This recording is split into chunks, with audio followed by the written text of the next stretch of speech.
श्री शिवाय नमस्तुभ्यम। हर हर महादेव भक्तों, आज हम सुनेंगे श्रावण मास मातम्य का 24वां अध्याय।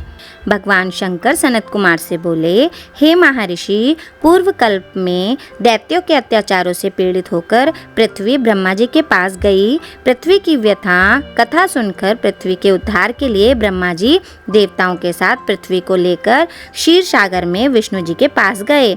ब्रह्मा जी के मुख से पृथ्वी की कथा सुनकर भगवान श्री हरि ने कहा, आप लोग डरो नहीं, मैं शीघ्र ही देवकी के गर्भ से अवतार लूंगा और पृथ्वी से असुरों का विनाश कर पृथ्वी के कष्टों को दूर कर दूंगा।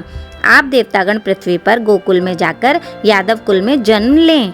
भगवान श्री कृष्ण के जन्म लेने पर कंस के अत्याचारों के डर से वासुदेव उनको गोकुल में नंद बाबा के यहाँ छोड़ आए। वहाँ पर उनका लालन पालन बड़े चाव से किया गया। जब भगवान श्री कृष्ण कुछ बड़े हुए तो उन्होंने कंस तथा उसके गणों का मथुरा आकर वध कर डाला और अपने माता पिता देवकी वासुदेव को कंस की जेल से छुड़ाया। मथुरा वासियों ने भगवान श्री कृष्ण की प्रार्थना की, हे शरणागत वत्सल, आपको हम नमस्कार करते हैं, हमारी रक्षा करो। हे देव, किसी को भी आपके जन्मदिन का ज्ञान नहीं है। आपके जन्मदिन का ज्ञान होने पर हम उस दिन वृंदावनोत्सव मनाना चाहते हैं। भगवान श्री कृष्ण ने उनकी भक्ति, श्रद्धा तथा आत्मीयता देखकर उनसे जन्म दिवस में होने वाले कार्य को कहा। उन मथुरावासियों ने भगवान कृष्ण का कथन सुनकर उसी विधान से व्रत किया। भगवान ने उन लोगों को अनेक वर प्रदान किए। हे सनत कुमार, इस संबंध में मैं तुम्हें एक प्राचीन कथा सुनाता हूँ। अंग देश में मित्रजित नाम का एक राजा था। उसके पुत्र का नाम महासेन था। वह अत्यंत साधु स्वभाव वाला राजा था। वह प्रजा की अपने प्राणों से भी अधिक रक्षा करता था।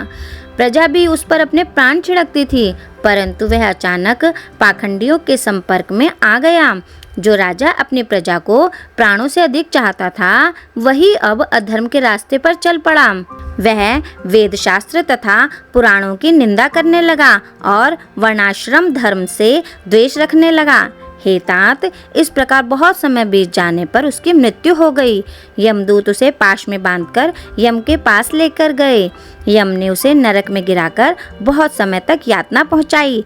नरक की यातना भोगकर वह पिशाच योनि में गया। भूख प्यास से व्याकुल वह इधर उधर घूमता हुआ मारवाड़ में पहुंचा तथा एक वैश्य के शरीर में प्रवेश कर गया। वह वैश्य के साथ मथुरा नगरी में पहुंच गया।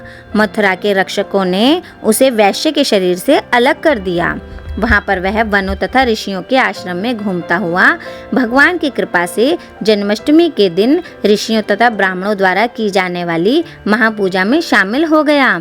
वह वहाँ रात भर जागता रहा और हरि कीर्तन का आनंद लेता रहा। वह भगवान की कृपा से उसी क्षण निष्पाप, पवित्र और स्वच्छ चरित्र का होकर प्रेत शरीर को छोड़कर विमान द्वारा विष्णु लोक में पहुँच गया। इस व्रत के प्रभाव से वह मोक्ष को प्राप्त हुआ। यह व्रत सब इच्छाओं को पूर्ण करने वाला है। इसके करने से मनुष्य को सब अभिष्ट प्राप्त हो जाते हैं। विद्वानों का कर्तव्य है कि वे श्री कृष्ण का विधान लिखकर इसका प्रचार प्रसार करें। इस प्रकार श्रावण मास महात्म्य का 24वां अध्याय संपूर्ण हुआ। श्री शिवाय नमस्तुभ्यम। हर हर महादेव भक्तों।